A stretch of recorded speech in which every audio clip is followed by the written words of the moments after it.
სახელითა მამისათა და ძისათა და სულისაწმინდისათა. ძვირფასო მამებო, დედებო, ძმებო და დებო, გილოცავთ ფერი ცვალების დიდებულ დღესასწაულს. გილოცავთ ამ დიდებული ტაძრის დღესასწაულს. დღეს არის ასევე ძალიან მნიშვნელოვანი და სიმბოლური დღე საქართველოს ისტორიისთვის, რადგან სწორედ ამ დღეს, როგორც მოგვითხრობს ჩვენ წმინდა ნინოს ცხოვრება და ქართლის ცხოვრება და სხვადასხვა წყაროები, საისტორიო წყაროები, სწორედ ამ დღეს წმინდა მოციქულთა სწორ ნინოს ლოცვით დაიმსხვრა თავარი კერპები ქართლისა. ალბათ გახსოვთ თქვენ ეს ისტორია, რომ იყო კერპების დღესასწაული მცხეთაში და წმინდა ნინოს ლოცვით ამოვარდა საშინელი ქარი, წამოვიდა უზარმაზარი სეტყვა და აი ამ სეტყვის შედეგად და მეხის დაცემის შედეგად სრულიად დაიმსხვრა ეს კერპები.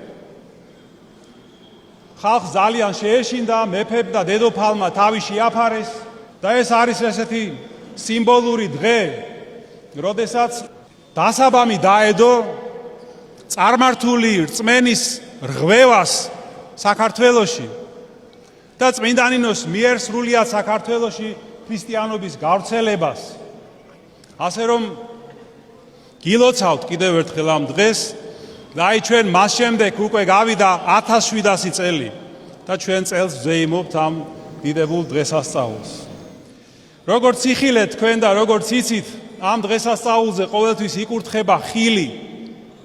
ადამიანებს მოაქვთ ნაყოფები, ბაღის, ვენახის, ახალი მოსავალი, მაგრამ ამაში არ არის ფერისვალების დღესასწაულის არსი და მნიშვნელობა. არ არის ხილის კურთხევაში. მას რაშია? რომ უფალი იესო ქრისტე მოვიდა ამ დედამიწაზე იმისთვის, რომ ჩვენ ფერი ვიცვალოთ ყველამ და ჩვენ ყველას, ვინც ვართ მოსულნი ეკლესიაში, ვინც მოვედით ღმერთთან, უფალმა მოგცა რწმენა, მოგცა როგორც ჯილდო. და ეს ჯილდო არ მოუწია ჩვენი დამსახურებებისთვის ან რაიმე შრომისთვის. არამედ იმიტომ მოგცა, რომ დაინახა ჩვენში ფერიცვალების შესაძლებლობა. რომ ჩვენ აი ამ რწმენის შედეგად, რწმენის მეშვეობით შევცვლით ჩვენ ცხოვრებას, გარდაიქმნება ჩვენი სულიერი ცხოვრება და ჩვენ ფერს ვიცვლით. აი ამიტომ მოგცა მან ეს რწმენა. და ფერის ცვალების შესახებ მან დაიწყო ქადაგება დასაწყისშივე, როდესაც ხალხში გამოვიდა და თქვა, შეინანეთ, რამე თუ მოახლოებულია ცათა სასუფეველი. და სინანული რა არის? ეს არის სწორედ დანახვა იმისა, რა უნდა შევცვალო მე ჩემ სულიერ ცხოვრებაში და დავიწყო ამაზე ზრუნვა. და აი უფალი იესო ქრისტე მოვიდა დედამიწაზე, სისხლით აღვარა ჯვარზე, რომ ჩვენი ცხოვრება გარდაქმნას და ფერი უცვალოს. ამისთვის მოვიდა.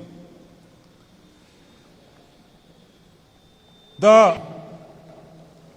კიდევ ერთხელ ვიტყვი, რას ნიშნავს ფერიცვალება, რომ ჩვენ უარესებიდან გავხდეთ უკეთესები, აი მარტივად რომ ვთქვათ. და გავხდეთ უფრო კარგები, მაგრამ უფრო კარგები არა რომელიმე ფილოსოფიური მოძღვრების თუ მოძღვრის თვალსაზრისით, არამედ თვით ღმერთის თვალსაზრისით, როგორც ღმერთი ხედავს ამას. იმიტომ რომ მხოლოდ ღმერთმა იცის რა არის კარგი და რა არის ცუდი. ეს შეიძლება ადამიანმაც იცოდეს, მაგრამ თუ ღვთისგან არის განსწავლული.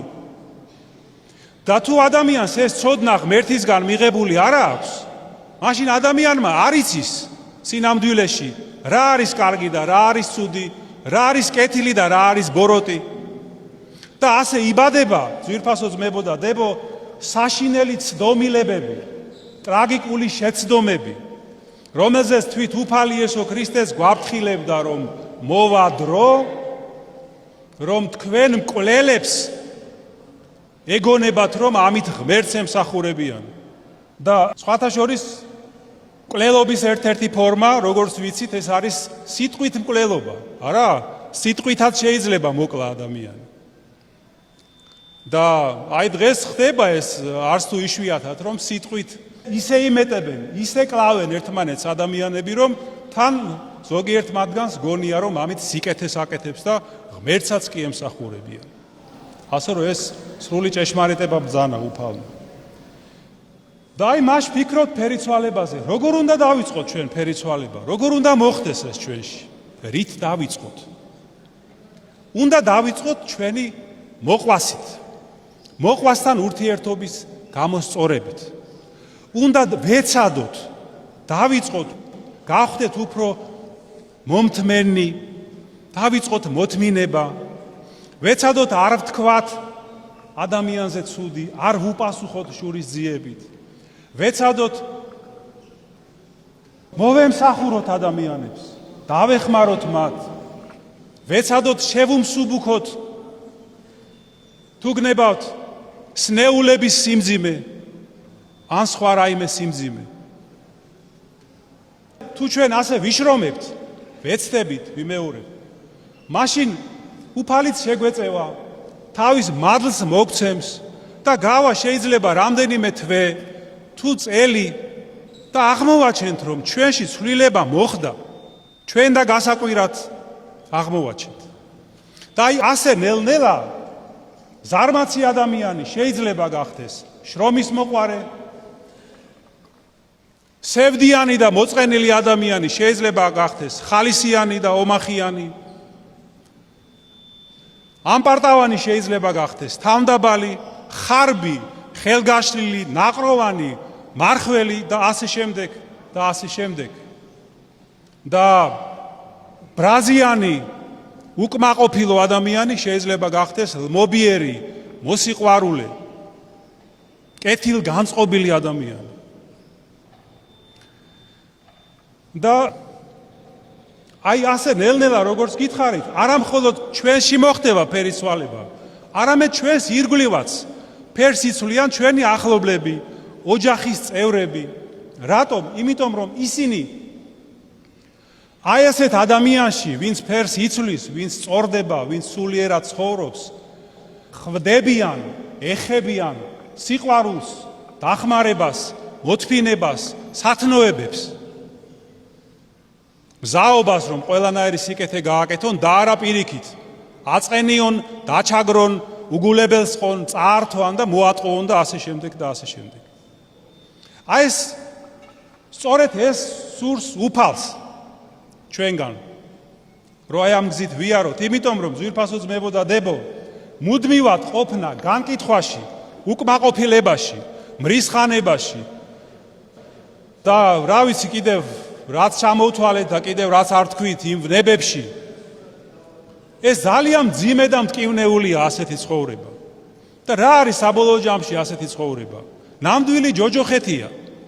და აი სწორედ ამ ჯოჯოხეთიდან ნებავს უფალს, რომ ჩვენ გამოგვიყვანოს და გაგვათავისუფლოს და ამიტომ მოგვიწოდებს ფერიცვალებისკენ.